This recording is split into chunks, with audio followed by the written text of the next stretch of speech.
ഇപ്പോഴും കോൺഗ്രസ് നേതാക്കൾ ഹൂഡയും ഷെൽജയും അടക്കമുള്ള കോൺഗ്രസ് നേതാക്കൾ ആത്മവിശ്വാസം പ്രകടിപ്പിക്കുകയാണ്. കോൺഗ്രസ് തിരിച്ചു വരുമെന്ന പ്രതീക്ഷയിൽ തന്നെയാണോ, അതോ ഇത് ഒരു പ്രതികരണം മാത്രമായി കണ്ടാൽ മതിയോ? തീർച്ചയായും വോട്ട് പൂർണ്ണമായി എണ്ണിത്തീരുന്നവരെ ജയിക്കും എന്നല്ലാതെ പരാജയപ്പെടുന്നു എന്നുള്ളത് കൺസീഡ് ചെയ്യുന്നതിന് തുല്യമാണ് പരാജയം. പക്ഷേ അതുകൊണ്ട് അവരുടെ ഒരു ആത്മവിശ്വാസം അവർ പ്രകടിപ്പിക്കുന്നു എന്നുള്ളതാണ്. ഇത് ഇപ്പോൾ ഒരു 3 റൗണ്ട് കഴിയുമ്പോൾ ഈ 50 സീറ്റുകളിലേക്ക് BJP എത്തി നിൽക്കുന്ന ഒരു സാഹചര്യമാണ്. നേരത്തെ പറഞ്ഞ പോലെ കോൺഗ്രസ് കഴിഞ്ഞാൽ പിന്നെ സീറ്റുള്ളത് INLDക്ക് ഏകദേശം, അല്ലെങ്കിൽ JJPക്ക് ഒരു സീറ്റ് ഉൾപ്പെടെ 5 സീറ്റോളം കാണുന്നുണ്ട്. അത് എത്രയും പെട്ടെന്ന് തന്നെ BJP ചിലപ്പോൾ ഇപ്പോൾ തന്നെ ബന്ധപ്പെട്ടിട്ടുണ്ടാവാം ഈ സ്ഥാനാർത്ഥികളെ എന്നുള്ള കാര്യം നമ്മൾ വിസ്മരിക്കരുത്. ഒരു അധികാരത്തിലേക്ക് വരുന്ന ഒരു പാർട്ടിയുടെ ഒപ്പം നിൽക്കാനല്ലാതെ സ്വതന്ത്രരോ ആരെങ്കിലും തന്നെ പ്രതിപക്ഷത്തിരിക്കുന്ന ഒരു പാർട്ടിയെ പിന്തുണയ്ക്കാൻ തയ്യാറാകില്ല. അതുകൊണ്ട് തന്നെ BJPക്ക് ഇപ്പോൾ എല്ലാ തരത്തിലുള്ള അഡ്വാൻറ്റേജ് ഹരിയാനയിൽ ഉണ്ട് എന്നുള്ളത് നമ്മൾ അംഗീകരിക്കണം. BJPയെ സംബന്ധിച്ചിടത്തോളം അവരുടെ സംഘടനാ ശക്തിയെയും സമ്മതിച്ചു കൊടുക്കേണ്ട ഒരു ഘട്ടമാണിത്. അതായത് 10 കൊല്ലത്തെ തുടർച്ചയായ ഭരണത്തിന് ശേഷം 15ാം കൊല്ലത്തിലേക്ക് പോകുന്ന ഒരു ഭരണത്തിൻ്റെ ഒരു ആദ്യഘട്ട സൂചനകൾ വരുമ്പോൾ കഴിഞ്ഞ തവണ ലഭിച്ചതിനേക്കാൾ സീറ്റുകൾ BJPക്ക് ലഭിക്കുന്നു എന്നുള്ളതാണ്. കഴിഞ്ഞ തവണ 40 സീറ്റ് മാത്രമാണ് BJPക്ക് ലഭിച്ചത്.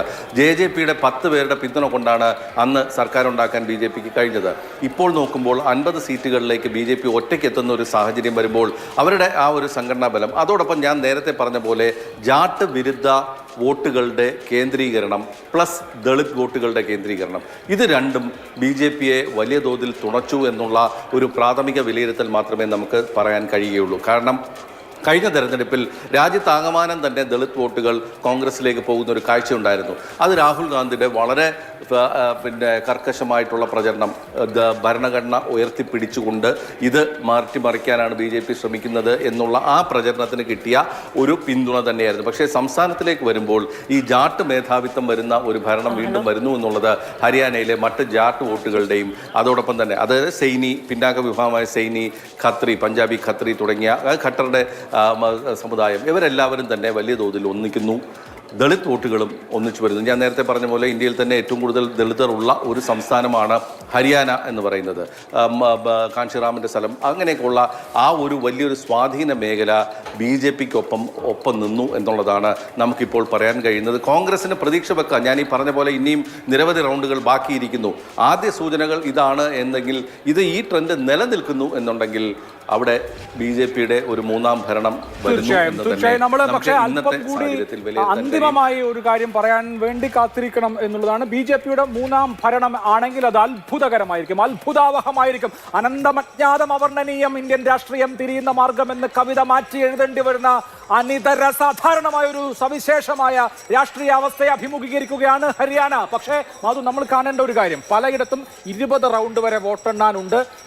2 മുതൽ 5 റൗണ്ടുകൾ വരെ മാത്രമേ പൂർണ്ണമായിട്ടുള്ളൂ. ഫോർ എക്സാമ്പിൾ, പഞ്ച്കുല മണ്ഡലത്തിൽ കോൺഗ്രസ് സ്ഥാനാർത്ഥി ചന്ദർ മോഹൻ 2084 വോട്ടുകൾക്ക് ലീഡ് ചെയ്യുകയാണ്. അവിടെ 17 റൗണ്ടുകളാണ് ആകെയുള്ളത്. 2 റൗണ്ടുകളാണ് പൂർത്തീകരിച്ചിട്ടുള്ളത്. വളരെ പ്രാഥമികമായ ഫലസൂചനകളാണ് പുറത്തു വരുന്നത് എന്ന് പറയേണ്ടി വരും. പക്ഷെ അത് നൽകുന്ന, അതായത് ഇപ്പം നമ്മൾ ഒരു സാമ്പിൾ സർവേ എന്ന് പറഞ്ഞാൽ 100 പേരിൽ നിന്ന് 10 പേരെ എടുത്താൽ നമുക്കൊരു സാമ്പിൾ സർവേ ആയി.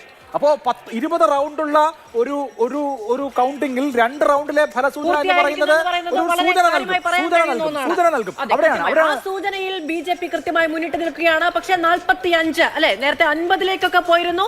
45 ഇടങ്ങളിലേക്ക് BJPയുടെ ലീഡ് നില കുറയുന്നുണ്ട്. 39 ഇടങ്ങളിലേക്ക് കോൺഗ്രസ് മെച്ചപ്പെടുന്നുമുണ്ട്. ഇങ്ങനെ ഓരോ റൗണ്ടും മാറി മാറി വരുമ്പോൾ ഉണ്ടാകുന്ന വ്യത്യാസങ്ങളാണ് ഒരു തെരഞ്ഞെടുപ്പ് ദിവസത്തെ ഏറ്റവും ആകാംക്ഷാപൂർണ്ണമാക്കുന്നത്. അവിടെ BJP ലീഡ് എടുത്തു നിൽക്കുന്നു. ഹരിയാനയിൽ